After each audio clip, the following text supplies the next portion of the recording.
नमस्कार, स्वागत आहे तुमचे आमच्या चॅनेलमध्ये। आवाज महामुंबईचा, शोध बातमीचा, कौल मनाचा। चला तर मग आमचे चॅनेल शेअर करा, लाईक करा आणि सबस्क्राइब करा। धन्यवाद। वीर वाजेकर महाविद्यालयात आंतरराष्ट्रीय महिला दिन साजरा।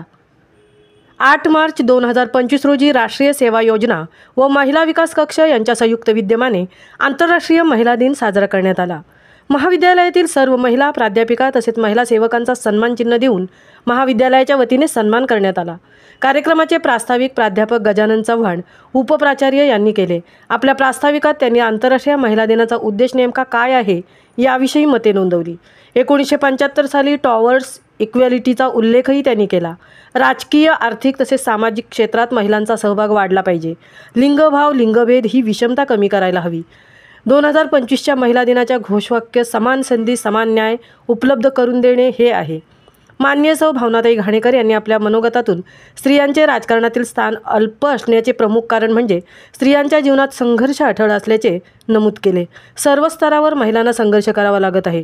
स्त्रीने कसे अदबीने वागले पाहिजे हे आपल्या संस्कृतीने तिला लहानपणापासूनच अशी शिकवण दिली आहे।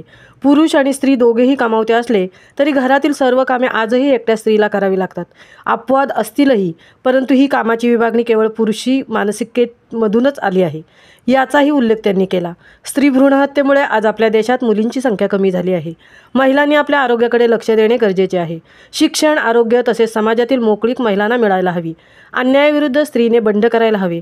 जोपर्यंत स्त्रीचा आत्मसन्मान या समाजात जपला जाणार नाही तोपर्यंत स्त्री पुरुष समानता येणार नाही, असेही त्यांनी आपल्या मनोगतातून व्यक्त केले। डॉक्टर अमोद ठक्कर प्रभारी प्राचार्य यांनी आपल्या अध्यक्षीय मनोगतातून महिला सक्षमीकरण, समानता, कामाच्या ठिकाणची 8 तास नोकरी याची मागणी प्रथम महिलांनी केली। जगातल्या अनिष्ट प्रथांविरुद्ध पहिले बंड महिलांनी केले। 1820 साली त्यांच्या हक्कासाठी महिलांनी उठाव केल्याची नोंद सापडते। धर्माच्या नावाखाली आजही महिलांचे शोषण होताना दिसत आहे। स्वातंत्र्याचा अमृत महोत्सव संपन्न झाला तरी आजही महिलांना वंचित ठेवले जात आहे। पुरुष सत्ताक वर्गाचे राजकारण महिलांचे बळी घेताना दिसत आहेत। जोपर्यंत सर्व क्षेत्रात महिला आघाडी मिळवणार नाहीत तोपर्यंत खऱ्या अर्थाने स्त्री स्वतंत्र झाली असे म्हणता येणार नाही। प्राध्यापक राम गोसावी यांनी आभार मानले। डॉक्टर रत्नमाला जावळे व प्राध्यापिका सुप्रिया नवले यांनी कार्यक्रमाचे आयोजन केले।